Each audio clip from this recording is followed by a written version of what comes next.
que no mundo existem como que os cristãos e aqueles outros que são de outras denominações religiosas.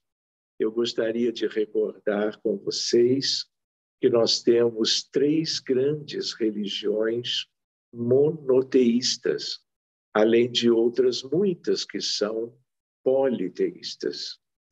Aquelas que são as monoteístas são o cristianismo, o islamismo e o judaísmo.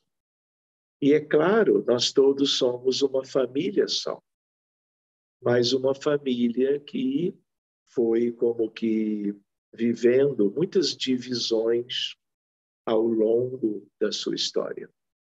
Até hoje, nós, na verdade, estamos subdivididos por causa de tendências envolvendo ciência, filosofia, religião, crença, tanto quanto outras questões ligadas ao pensamento e à vida da humanidade. Então, quando nós vamos trabalhar um pouquinho na tarde e noite de hoje sobre Judas Iscariotes, nós nos lembramos da importância do cristianismo na história. Nós também nos lembramos que o mundo sempre existiu antes da vinda do Cristo há 2000 anos. E de lá para cá, claro, que nós tivemos um cristianismo nascente, nós tivemos divisões que aconteceram ao longo dos séculos a partir de um cristianismo primitivo, que, de certa maneira, claro, começa com a presença de Jesus e vai como que até quase o 4º século, quando a igreja primitiva acaba por se unir ao Estado. E aí nós tivemos muitas divisões.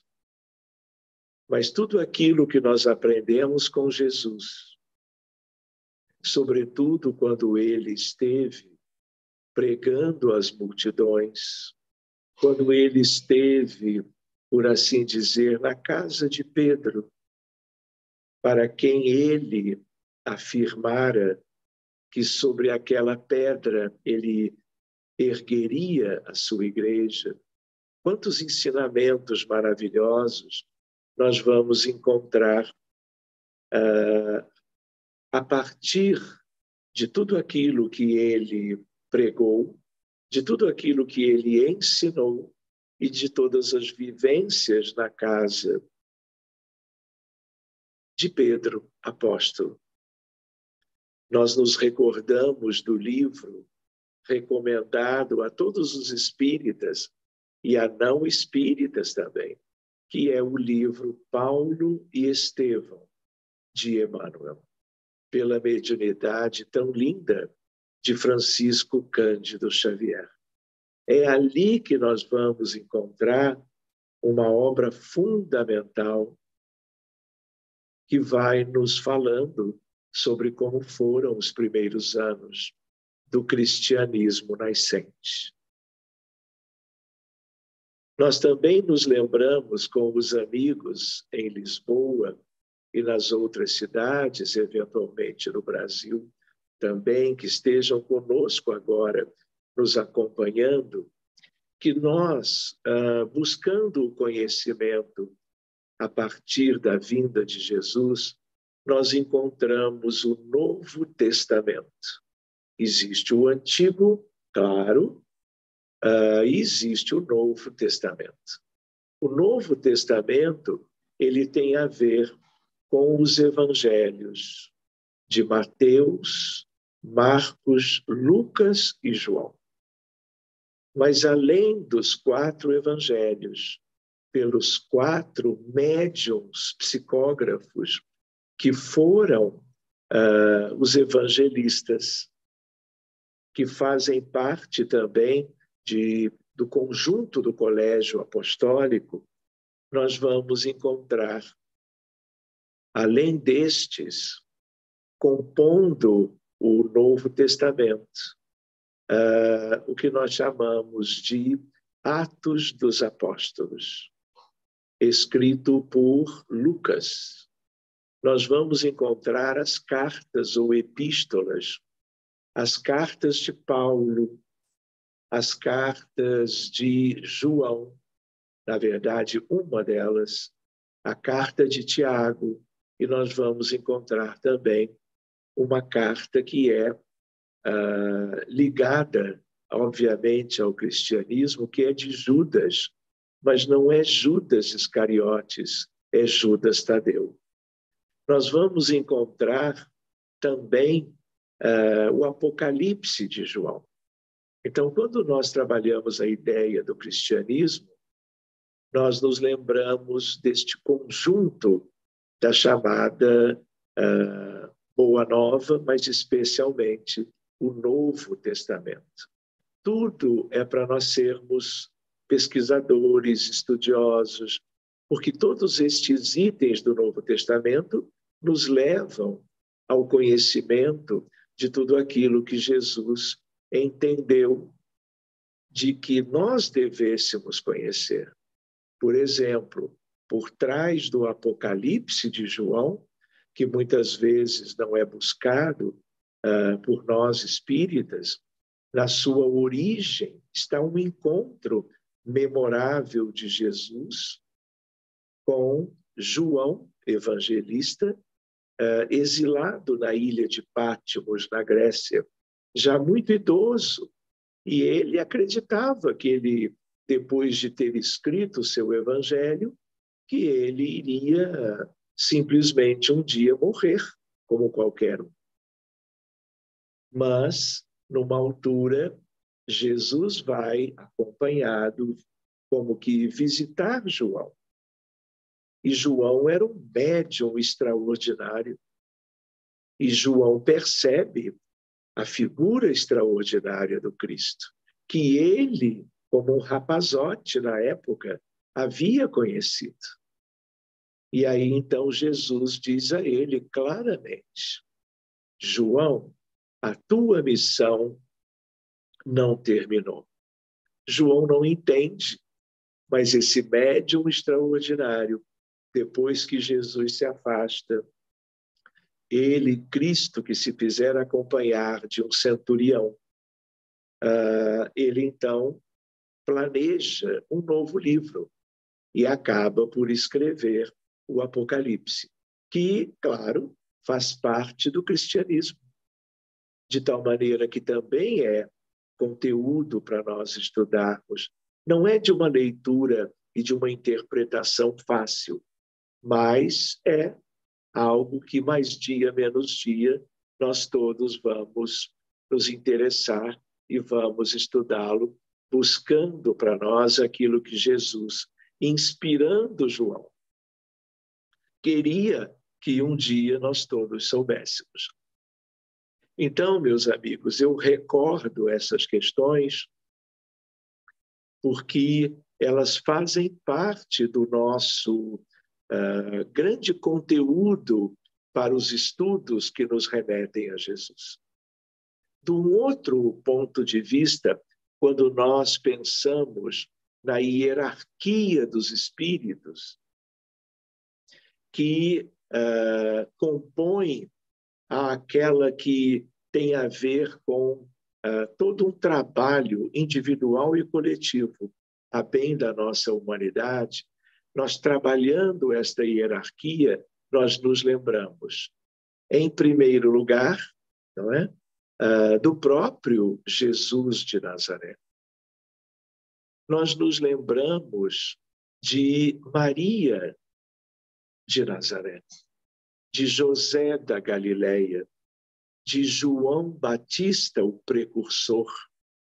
Nós nos lembramos, claro, que de inúmeros personagens do Evangelho que foram muito marcantes em todas as narrativas que muito bem os evangelistas deixaram para nós, devidamente registrados, para que nós fôssemos conhecendo tudo isto depois. De tal maneira que nós vamos, então, aos poucos, estudando estes conteúdos. Mas nós também nos lembramos que nós temos os apóstolos. Dentre os apóstolos, os evangelistas, que são 4. Ao mesmo tempo, nós temos figuras lindas, né, que fazem parte do colégio apostólico.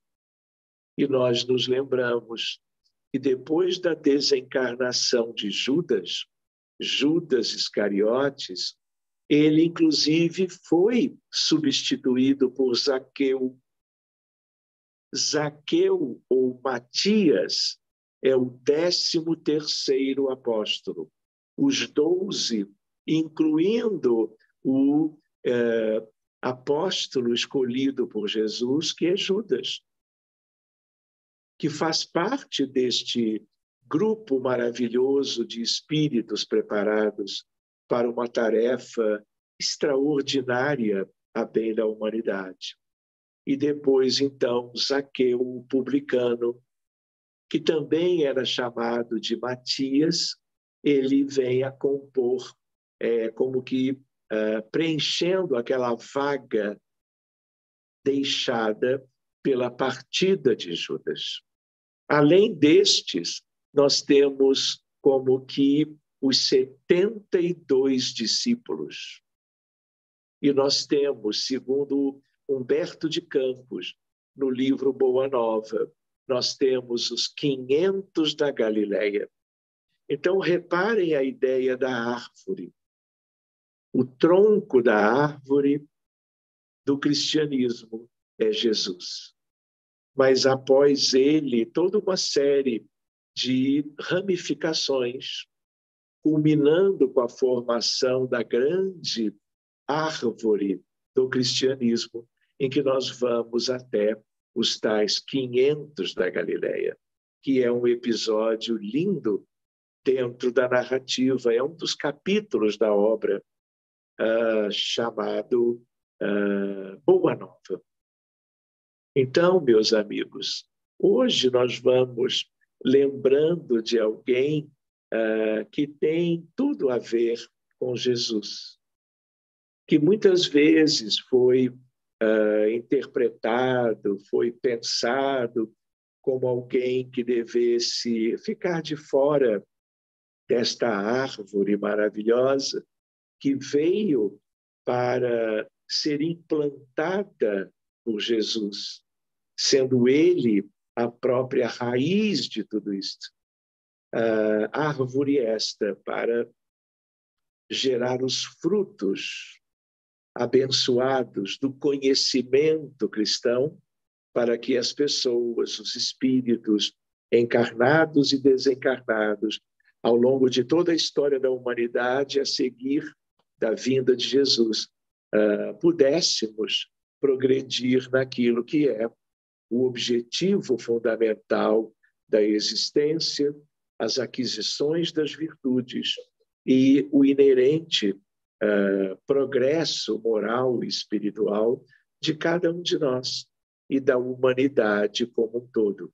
E até eu lembro humanidade do Oriente e do Ocidente, no hemisfério norte, no hemisfério sul, humanidade hoje subdividida em 200 países, onde a vida humana se distribui na atualidade, se distribuiu nos últimos 2000 anos, e nós teremos milênios para irmos conhecendo e praticando os ensinamentos de Jesus, porque eles são como que o caminho da redenção humana, eles são a forma para que nós alcancemos aquilo que Jesus tão carinhosamente adiantava, a perspectiva do reino de Deus e da sua justiça para todos os homens, para todas as pessoas, para todos os espíritos para que alcançássemos no reino de Deus a felicidade. E eu diria de um outro modo, a plenitude. Então, todos nós, amigos de Portugal, de Lisboa, de outras cidades, amigos do Brasil, nós estamos a caminho. E nós temos, por razões históricas, a oportunidade de sermos espíritas. E no Espiritismo, estudarmos melhor tudo isto, com uma nova luz, a luz da doutrina espírita. E Allan Kardec, que nos trouxe todo este conhecimento, advindo dos missionários da codificação, para que a humanidade progredisse. Nós todos estamos há 166 anos da primeira edição de O Livro dos Espíritos. Ainda somos aprendizes, mas tudo que se refira ao Novo Testamento, tudo que se refira a Jesus e a doutrina espírita é importante para cada um de nós.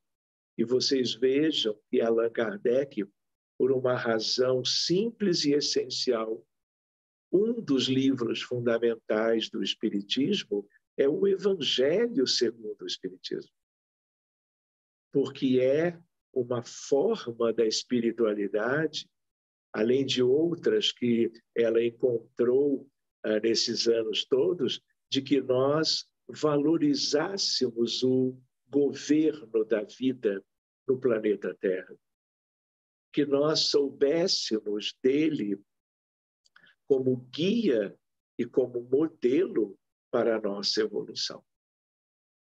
E todos aqueles que ainda não conhecem de perto a doutrina espírita, o cristianismo desde o seu nascimento, porque se dedicaram nas suas vidas a outros conteúdos filosóficos, religiosos, mais cedo ou mais tarde conhecerão. Um dia, todos nós estaremos emancipados espiritualmente.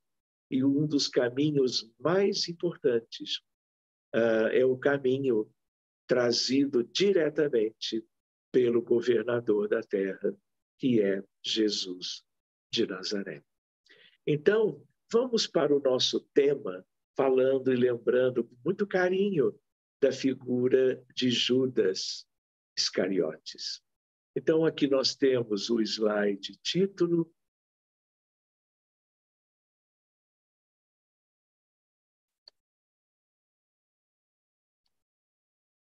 Eu gostaria de colocar para vocês algo para a nossa reflexão. Jesus, no Evangelho de João, dizendo: não fostes vós que me escolhestes, mas eu vos escolhi e vos constituí para que vades e produzais fruto, e o vosso fruto permaneça. João 15:16. Quando ele coloca as coisas desse modo, ele não exclui ninguém. Ele jamais o faria, porque se ele escolheu todos os personagens, todos os espíritos que renasceram na Terra para estarem em torno dele, todos são importantes, todos de algum modo contribuíram, e não é diferente quanto a Judas Iscariotes, porque alguém que ainda o veja como traidor da causa do cristianismo, quem sabe, buscando as reflexões espíritas, possa entender melhor e sermos inclusivos quanto a Judas. Sermos gratos quanto a Judas. Eu preciso comentar com vocês que nada durante o messianato de Jesus escapou as suas previsões e planejamentos. Absolutamente tudo foi previsto. E quando Jesus de Nazaré traz Judas, convidando-o a fazer parte daquela equipe, ele sabia muito bem o que estava fazendo. Tanto quanto ele sabia de antemão tudo o que estava por vir naqueles mais ou menos 3 anos em que Jesus, corporificado, ele é visto, não é? Pelos homens, pelas comunidades, pelas multidões, e exerce, não é? O período mais importante da sua trajetória na Terra, até o drama do Calvário e depois no episódio da ressurreição. Por isso, agora há pouco, eu fazia como que questão de lembrar aos amigos de todo um grande contexto, grande e maravilhoso, esperando por nós espíritas também que o estudemos, para que nós entendamos melhor até da própria condição de Jesus, como que a nosso benefício. Passaram-se 2000 anos da vinda de Jesus. Jesus envia o Consolador que ele havia prometido, para que o Consolador, que é a doutrina espírita, nos explicasse tudo aquilo que naquela época nós não entenderíamos. De tal maneira que nós temos a base kardeciana, que é a essência do Consolador. Após isto, nós tivemos toda a atividade mediúnica, toda a lavra mediúnica espírita por Francisco Cândido Xavier.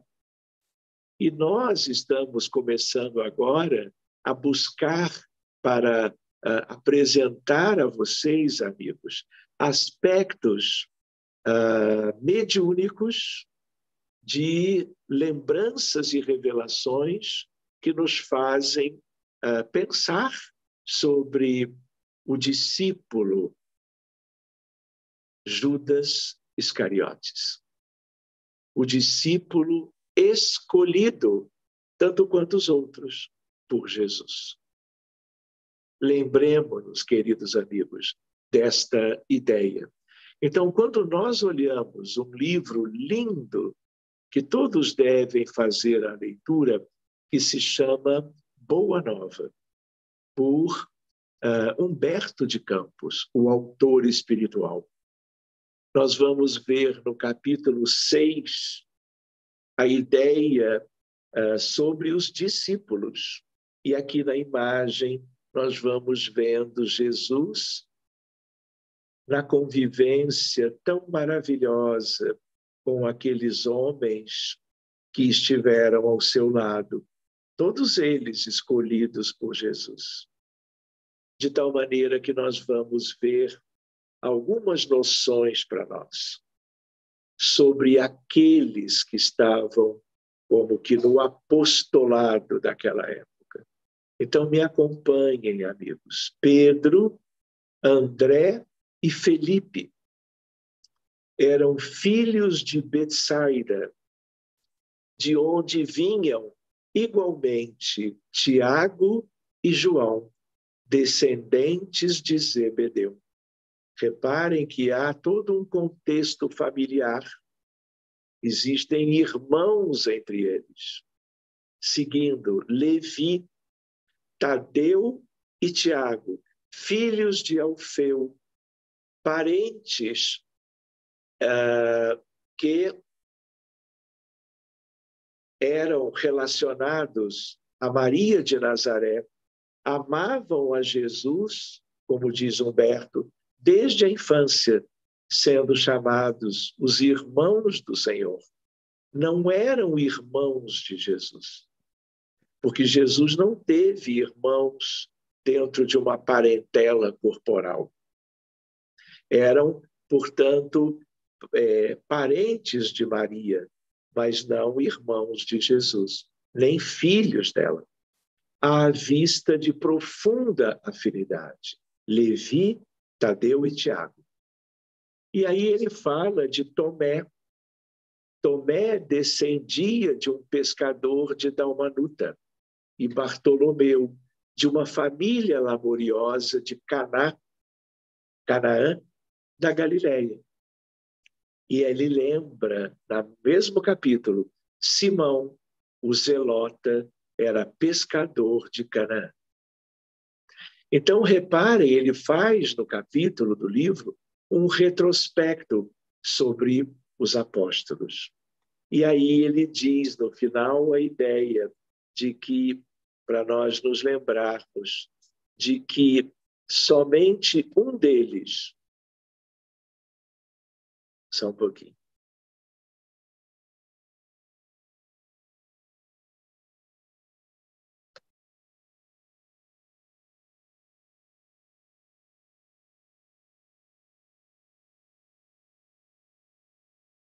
somente um deles, Judas, destoava um pouco deste concerto, pois nascera em Iscariote. Por isso o nome, Judas Iscariote, na região da Judéia, e se consagrara ao pequeno comércio em Cafarnaum. Então, neste capítulo, ele dá uma ideia para nós dos apóstolos, claro, incluindo Judas. E aqui nós vamos encontrar mais uma citação. Judas, Jesus falando a ele, Judas, tem cuidado com a tentação das posses materiais. Porque ele, Judas, tinha um comércio. Então, ele estava interessado nas coisas de, por assim dizer, em parte do mundo. Organiza, diz Jesus, a tua bolsa de cooperação e guarda-a contigo. Nunca, porém, procures o que ultrapassa o necessário. Permita a Deus que nunca sucumbas ao seu peso. Então, reparem, Judas era um pequeno comerciante, como havia sido outros familiares de Judas. E Jesus o alerta. E eu diria para vocês que quando Jesus alerta Judas, ele sabia das tendências, ele sabia do drama do Calvário que ele viveria, Jesus, alguns anos depois. Ele ainda assim alerta Judas. E quando ele diz, organiza a tua bolsa de cooperação, é no sentido de que ele se prepare para colaborar. Ele se prepare para algo além de uma bolsa que pudesse guardar como que o dinheiro, né, que é o símbolo dos bens materiais, o símbolo do materialismo que, infelizmente, nos acompanha até hoje. E ele alerta Judas, mas ele alerta a nós. Quando 2000 anos depois, nós nos reunimos para estudar um pouquinho sobre o Iscariotes. Quando ele diz, nunca procures o que ultrapassa o necessário. E ele está dizendo para a humanidade, nunca permitas que sucumbas ao peso das posses materiais, da ilusão do mundo material. Por isso que, tanto tempo depois, nós precisamos revisitar todo o Novo Testamento, toda a Boa Nova, todos os estudos espíritas que nos lembram sobre Jesus e os seus ensinamentos. E vejam, estudando um pouquinho da biografia de Judas, nós podemos ter para nós subsídios maravilhosos, tanto quanto nos identificarmos com Judas, muito mais do que com Pedro, Tiago ou João. Não é verdade, meus amigos? Sigamos. Há um outro livro que também é de Chico, também foi publicado há muitos anos pela FEB, também é um livro astro da FEB, são 88 deles. No capítulo 48, vejam o título, Lázaro Redivivo. Nós vamos ver sobre o discípulo ambicioso. E aí nós encontramos, precisávamos de alguém com bastante coragem, vejam quem está dizendo isto, para salvar o Messias Nazareno.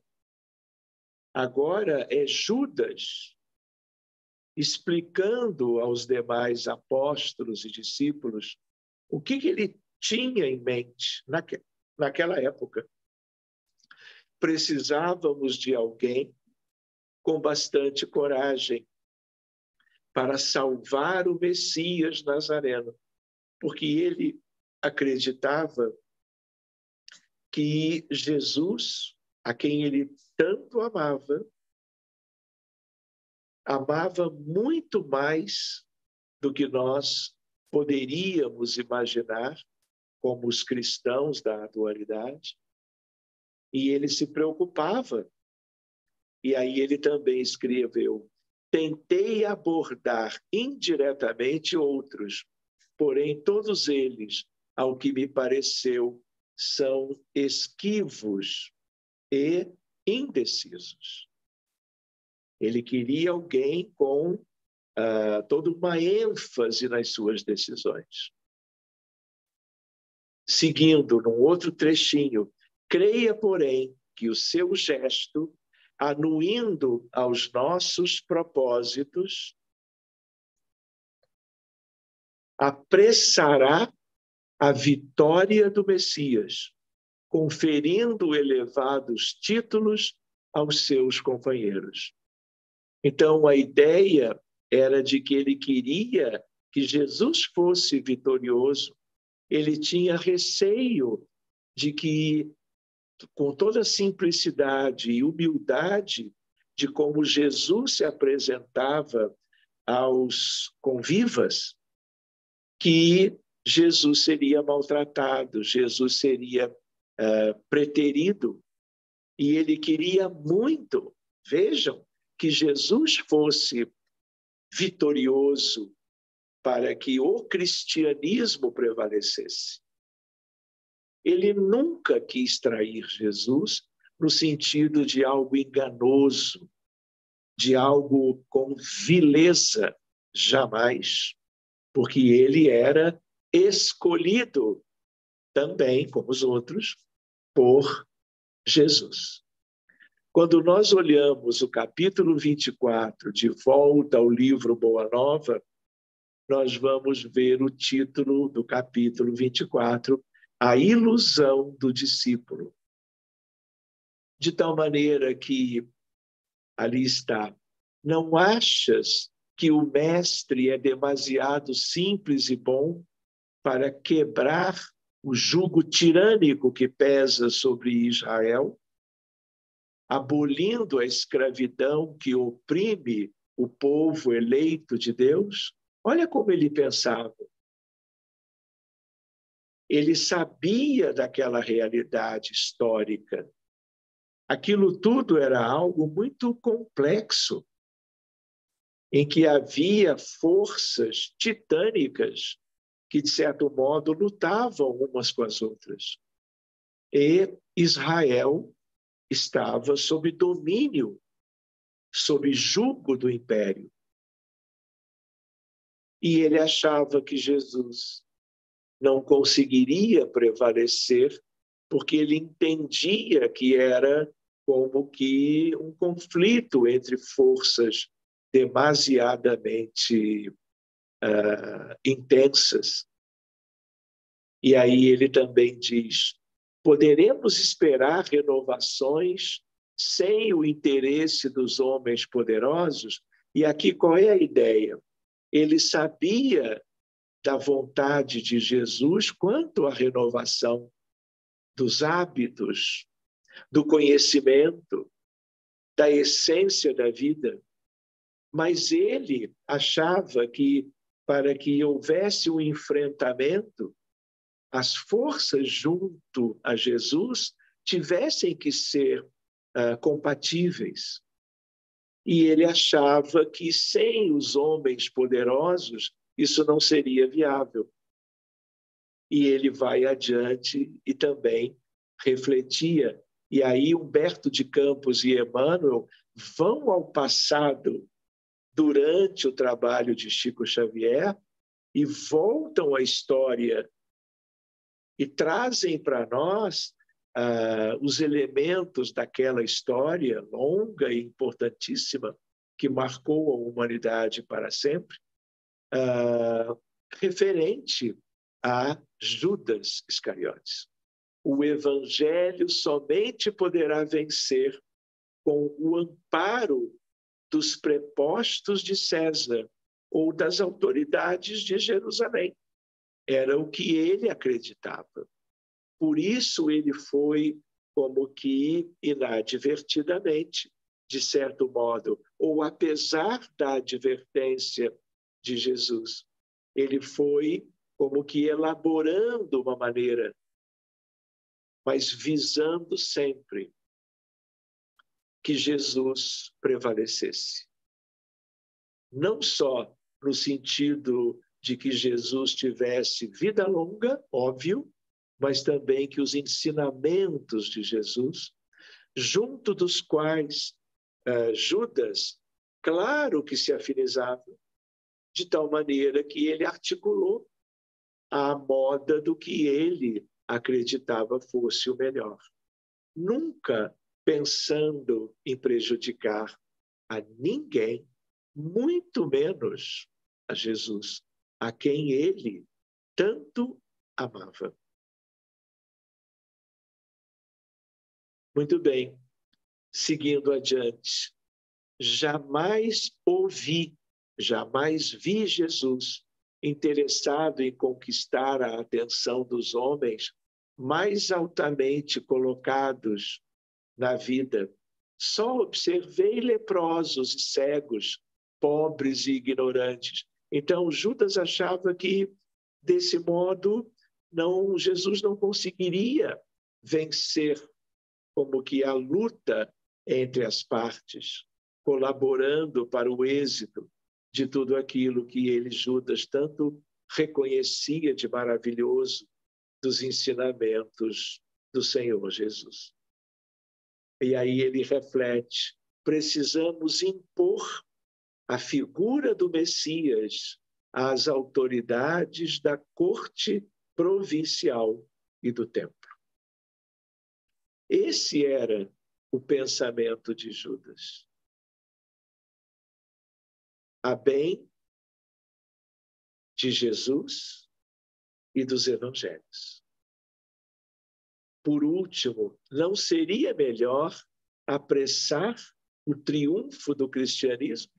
Então, Judas tinha um pensamento sincero, um pensamento, apesar disso, um tanto estreito, limitado, porque ele não conseguia enxergar de modo diferente de um ser humano comum. Ele era também um ser humano comum, mas era escolhido.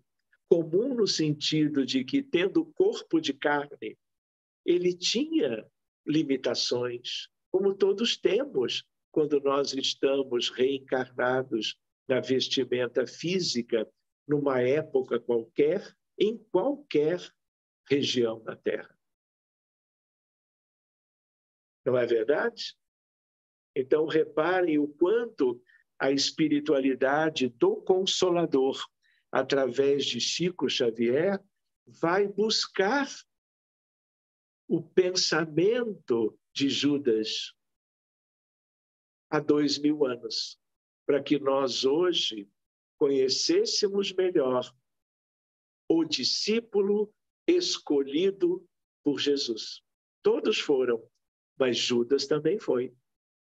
E vocês sabem melhor do que eu, Jesus sabia muito bem quem ele convidava para fazer parte da família do apostolado em torno dele. No capítulo 5 de outro livro de Humberto de Campos, é o capítulo que fala exatamente sobre Judas Iscariotes. Então, quando eu recapitulo com vocês, buscando a literatura espírita através de Chico, nós estamos fazendo uma compilação porque notamos o quanto o mundo maior, o quanto o próprio Emmanuel, que sempre dirigiu o trabalho mediúnico através de Chico Xavier, ele que tinha o acesso à história no mundo espiritual, por exemplo, desde que ele escreveu, Emmanuel, o livro A Caminho da Luz. O livro A Caminho da Luz é uma síntese da história da humanidade. De tal maneira que nós vamos ver, reparem, a preocupação de Emmanuel para restabelecer a verdade. O Espiritismo não é uma doutrina de esperança, de consolações. O Espiritismo não é algo que tem origem no Espírito da verdade. Quem é o Espírito da verdade? É Jesus. Então, há décadas, nós estamos recebendo, através da literatura espiritista, pela mediunidade de Chico Xavier, aquilo que nós antes não entendíamos bem. E numa, como que, crítica apressada, não é? Nós, durante 2000 anos, nós fomos como que criticando severamente aquilo que Judas Iscariotes havia feito. Então, agora nós podemos ter uma outra leitura, uma visão melhor, mais profunda e amena, para que nós cheguemos perto da verdade. Judas Iscariotes, capítulo 5 de Crônicas de Além Túmulo. E é nesse livro que nós vamos encontrar. Aquela figura de homem magnetizava-me entre as minhas maldades de pecador e a perfeição de Judas existia um abismo. Então, olha, na verdade, o que Judas reflete. Aquela figura de um homem, se referindo a Jesus, magnetizava-me entre as minhas maldades de pecador. Não é? Quer dizer, ele, Judas, sabia das limitações dele. Todos eles tinham alguma ideia das suas imperfeições, das suas limitações. Não é? Entre as minhas maldades de pecador e a perfeição de Judas, existia um abismo. Ou seja, havia uma realidade em Judas, mas havia como que a semente do carvalho, havia um Cristo interno, a perfeição de Judas, uma perfeição que existe em todos os filhos de Deus, o ser divino, o Cristo interno de todos da criação. E aí ele comenta que havia como que um abismo, mas as duas coisas existiam, as dificuldades de um encarnado, Judas, e as perspectivas quanto ao futuro de um espírito redimido, feliz e vivendo no reino de Deus. mais adiante. O Senhor é, de fato, o ex-filho de Iscariotes? Sim, sou Judas, respondeu aquele homem triste, enxugando uma lágrima. Aonde que ele está, Judas? Ele já havia morrido. Ele cometera suicídio por enforcamento, porque ele viveu um drama inimaginável quando ele, então, percebe que aquilo que ele havia feito, motivado por algo positivo para ele, pensando no bem para todos, acabou resultando no Calvário. E aí, então, ele é buscado no mundo espiritual para ser ajudado. O Senhor é, de fato, o ex-filho de Iscariotes? Sim, sou Judas, respondeu aquele homem triste, enxugando uma lágrima. E aí pergunta-se, é uma verdade tudo quanto reza o Novo Testamento a respeito da sua personalidade na tragédia da condenação de Jesus? E vejam, Judas no mundo espiritual, em parte.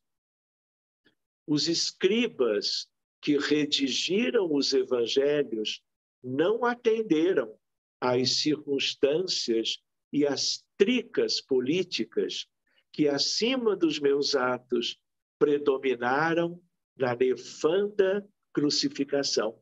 O que a obra que estamos examinando nos traz agora? A ideia de que tudo o que se falou a respeito ainda não havia sido capaz de abordar algumas coisas, e sim apenas uma parte. E ele agora procura como que introduzir algo, não é? Das limitações daqueles que escreveram a Boa Nova, daqueles que foram, desde os evangelistas, foram traduzindo, foram postando em outros idiomas tudo aquilo que na origem foi escrito por Mateus, Marcos, Lucas e João. Seguindo adiante, depois dele falar em parte, ele faz uma análise para ele próprio. Ora, eu era um dos apaixonados pelas ideias socialistas do Mestre.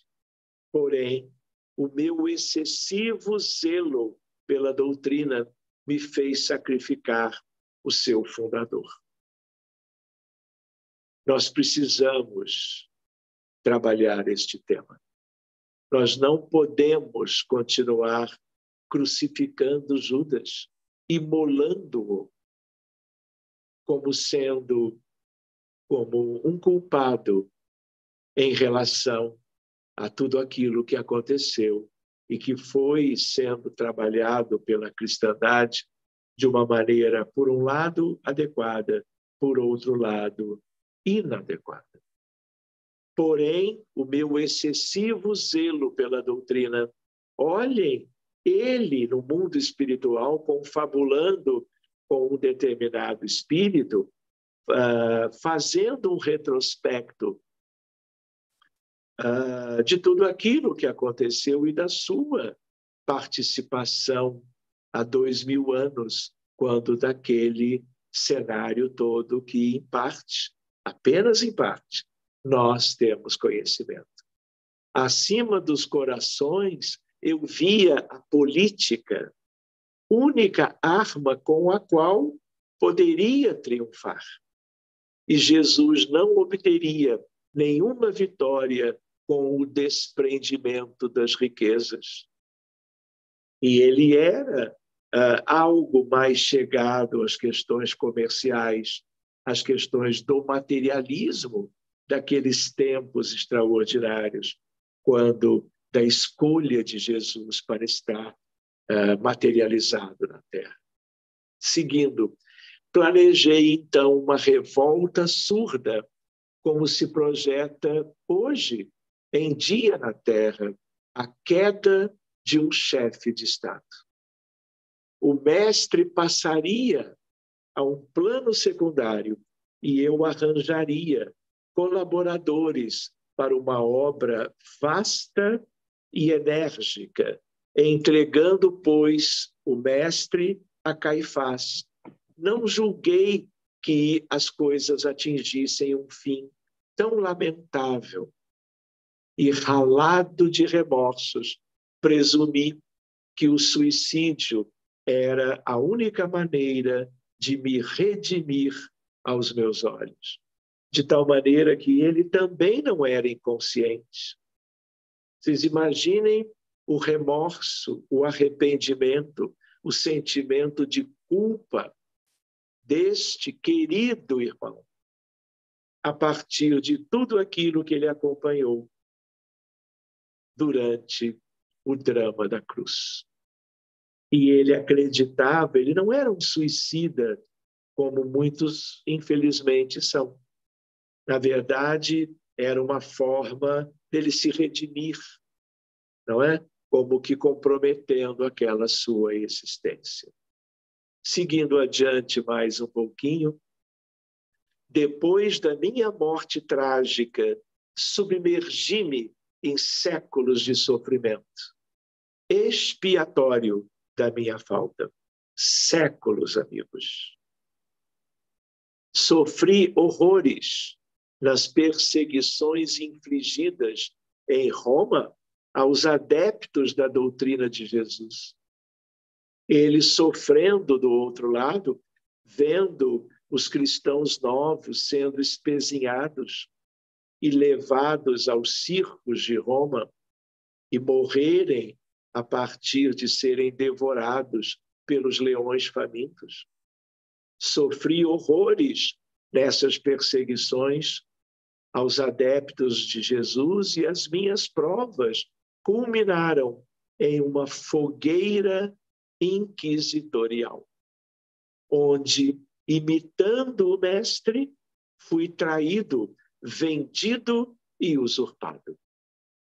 Séculos depois, muitos séculos depois, muito mais do que um milênio, vítima da felonia e da traição, deixei na terra os derradeiros resquícios do meu crime na Europa do século XV, 1500 anos depois, aproximadamente.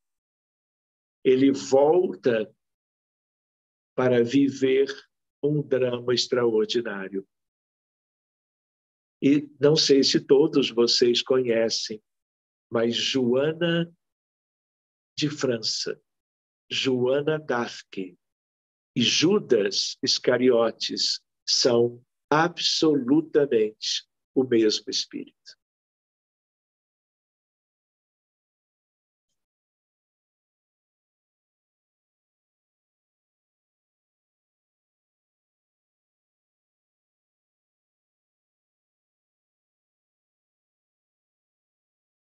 Imagens que mostram o drama inimaginável de Judas muito tempo depois. E vejam os comentários. Desde esse dia em que me entreguei por amor do Cristo, com resignação e piedade pelos meus verdugos, fechei o ciclo das minhas dolorosas reencarnações na Terra, sentindo na fronte o ósculo de perdão da minha própria consciência. E agora, irmanado com ele, em todas as homenagens a ele prestadas, sou sempre a figura repugnante do traidor. Olho complacentemente os que me acusam sem refletir se podem atirar a primeira pedra. Vejam que lindo isto, gente. O quanto esse espírito sofreu, mas o quanto ele é consciente de tudo aquilo que de fato ocorreu e do quanto ele tem a ver por amor a Jesus, desde sempre. eu gostaria de lembrar historicamente com vocês que o Espiritismo surgiu a partir do 18 de abril de 1857, como vocês muito bem sabem. Mas para que Allan Kardec encontrasse a França, portanto a Europa, em condições para que este missionário, Kardec, uma vez reencarnando, ele pudesse trabalhar a doutrina espírita, a França precisou viver algumas etapas históricas. E vejam que curiosidade, que não é por acaso. A França vivia sob o jugo da Inglaterra. Olha o tipo de questão semelhante ao que tínhamos há 2000 anos. A França era dominada pelos ingleses. Quem é que, sem derramar pela sua espada uma gota sequer de sangue dos opositores, médium extraordinária, guia o exército francês de tal maneira a se oporem aos invasores e liberta a França do jugo da Inglaterra, começando a preparar para que muito tempo depois, numa França livre, Allan Kardec pudesse trazer a boa nova de Jesus, o Consolador prometido. Depois do trabalho e do sacrifício, porque foi traída, de Joana d'Arc, nós ainda vamos encontrar o período do iluminismo francês, que trouxe claridades para a França numa nova etapa preparatória, com Jean-Jacques Rousseau, com Diderot, d'Alembert e outros. O livro, o conhecimento, a enciclopédia, os enciclopedistas. Onde? Entre 200 países, na França. Depois nós tivemos a Revolução Francesa, com episódios muito tristes, que não eram dentro de uma previsão, na verdade era para que a monarquia fosse reduzida a um outro plano e nós tivéssemos como que a República Francesa, só que o custo foi elevadíssimo. E logo então, já numa França republicana, não é? Na transição da monarquia, nós chegamos a Kardec, chegamos ao Consolador. Então, reparem, desde esse dia em que me entreguei por amor do Cristo, com resignação e piedade pelos meus verdugos, fechei o ciclo. E agora, irmanado com ele, em todas as homenagens, ele vê como ele ainda é repudiado. Mas ele está com a consciência tranquila desde então. Sobre o meu nome pesa a maldição milenária. Pessoalmente, porém, estou saciado de justiça, porque já fui absolvido pela minha consciência no tribunal dos suplícios redentores. Quanto ao Divino Mestre, infinita é a sua misericórdia, porque se recebi 30 moedas vendendo aos seus algozes, há muitos séculos ele está sendo criminosamente vendido no mundo por todos os preços do ouro amoedado. Vejam. É verdade, concluí, e os novos negociadores do Cristo não se enforcam depois de vendê-lo, comparando com o sacrifício que Judas impôs no suicídio a ele próprio. Enquanto isso, outros estão realizando algo tão delicado quanto, e estão tirando proveito mundo afora daquilo que é como que a utilização inadequada de todas as religiões, mas, sobretudo, do catolicismo ou do cristianismo modificado. Capítulo 24 do livro Boa Nova, a ilusão do discípulo. Entregaria o mestre aos homens do poder em troca da sua nomeação oficial para dirigir a atividade dos companheiros. Judas queria ser o condutor do processo.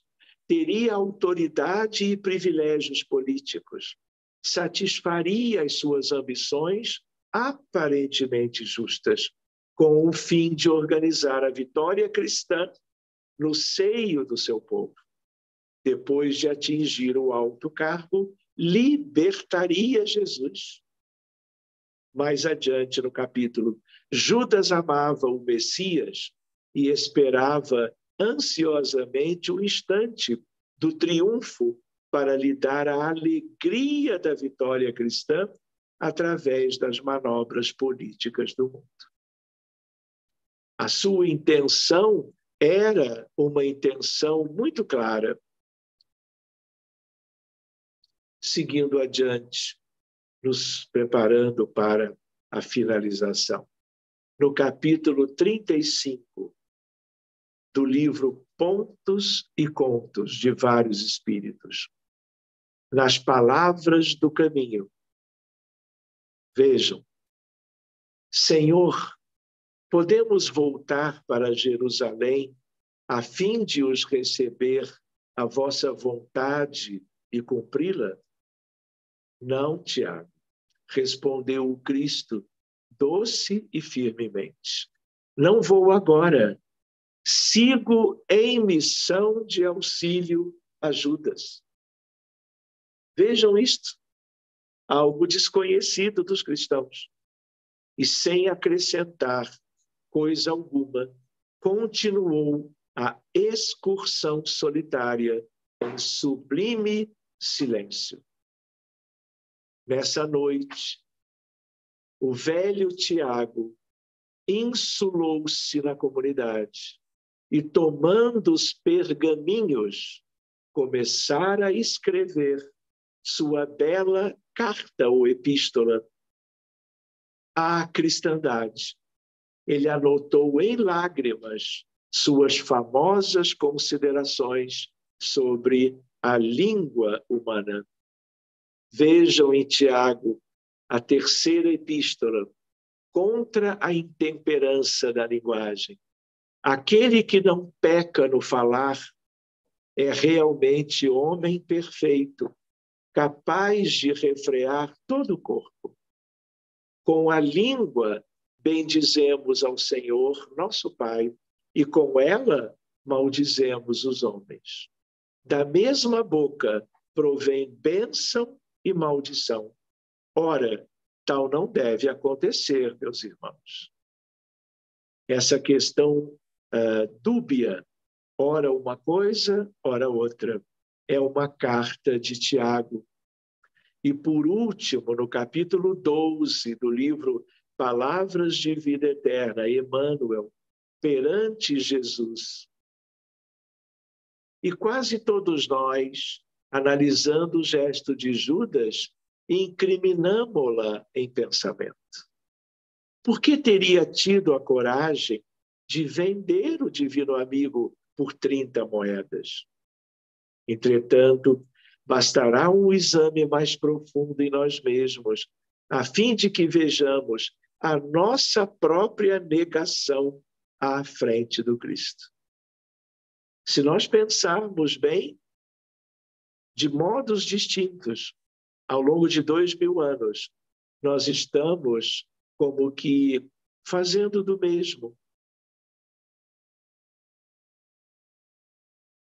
Nas lutas da vaidade e do orgulho, nas exigências do prazer egoísta, na tirania da opinião, na crueldade confessa, na caça da fortuna material, na rebeldia destruidora, no ouvido de nossos deveres, no aviltamento de nosso próprio trabalho. Judas teria cedido à paixão política dominante, enganado pelas insinuações de grupos famintos de libertação do jugo romano.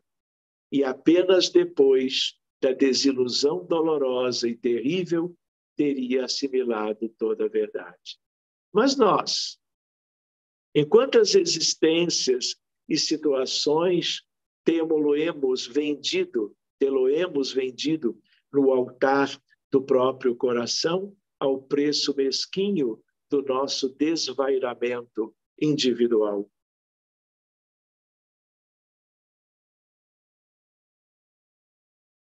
A última ceia. Maria Dolores, para finalizarmos. Retrato de mãe, Chico Xavier. Depois de muito tempo, os quadros sombrios do Calvário, Judas, cego no além, errava solitário. Era triste a paisagem, o céu era nevoento, cansado de remorso e sofrimento, sentara-se a chorar. Nisso, vejam, queridos amigos, nobre mulher de planos superiores, nimbada de celestes esplendores, que ele não conseguia divisar, chega e afaga a cabeça do infeliz. Em seguida, num tom de carinho profundo, quase que em oração, ela diz: meu filho, por que choras? Acaso não sabeis? Replica o interpelado, claramente agressivo. Sou um morto e estou vivo. Matei-me e novamente estou de pé, sem consolo, sem lar, sem amor e sem fé. Não ouvistes falar em Judas, o traidor?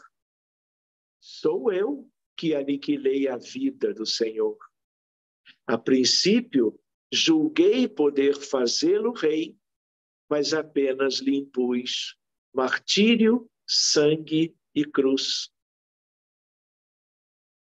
E em flagelo e aflição, eis que a minha vida agora se reduz. Afastai-vos de mim, deixei-me padecer neste inferno sem fim. Nada me pergunteis, retirai-vos, Senhora. Nada sabeis da mágoa que me agita. O assunto que lastimo é unicamente meu. No entanto, a dama calma respondeu: meu filho, sei que choras, sei que lutas, sei a dor que causa, o remorso que escutas. Venho apenas falar-te que Deus é sempre amor em toda parte. E acrescentou, serena, a bondade de Deus jamais condena. Venho por mãe a ti, buscando um filho amado. Sofre com paciência a dor e a prova. Terás em breve uma existência nova. Não te sintas sozinho ou desprezado. Judas interrompeu-a e bradou rude e pasmo: mãe, não me venhais aqui com sarcasmo, depois de me enforcar num galho de figueira, para acordar da dor, sem jamais poder fugir à vida verdadeira. Fui procurar consolo e força de viver. Ah, detesto lembrar a mãe que eu tinha. Não me faleis de mães, não me faleis de amor. Sou apenas um monstro sofredor. Ainda assim, disse a dama docemente, por mais recuses, não me altero. Amo-te, filho meu. Amo-te e quero ver-te de novo. A vida maravilhosamente revestida de paz e luz, de fé e elevação. Virás comigo à terra, perderás pouco a pouco o ânimo.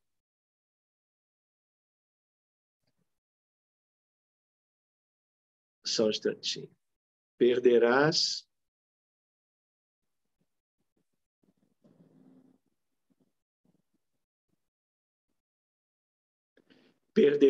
pouco a pouco o ânimo violento, terás o coração nas águas de bendito esquecimento. Numa existência de esperança, levar-te-ei comigo a remansoso abrigo. Dar-te-ei outra mãe, pensa e descansa. E Judas, neste instante, como quem olvidasse a própria dor gigante, ou como quem se desgarra de pesadelo atroz, perguntou: quem sois vós, que me falais assim, sabendo-me traidor? Sois divina mulher, irradiando amor, ou anjo celestial de quem pressinto a luz? No entanto, ela, a fitá-lo frente a frente, respondeu simplesmente: meu filho, eu sou a mãe de Jesus. Muito bem, meus amigos. Eram estes aspectos que eu gostaria de dividir com vocês, de tal maneira que é como o nosso carinho e a nossa gratidão a este Espírito extraordinário, escolhido por Jesus, que muito tempo depois vem a viver a personagem extraordinária de Joana d'Arc. Digo a vocês que Joana, há muitos anos, há décadas, tem estado desencarnada, nos auxiliando em muitas atividades do bem, atividades relacionadas à medicina da alma, medicina espírita, religiosidade, espiritualidade, pesquisas e práticas, aqui mesmo entre nós, no nosso grupo espírita no Rio de Janeiro.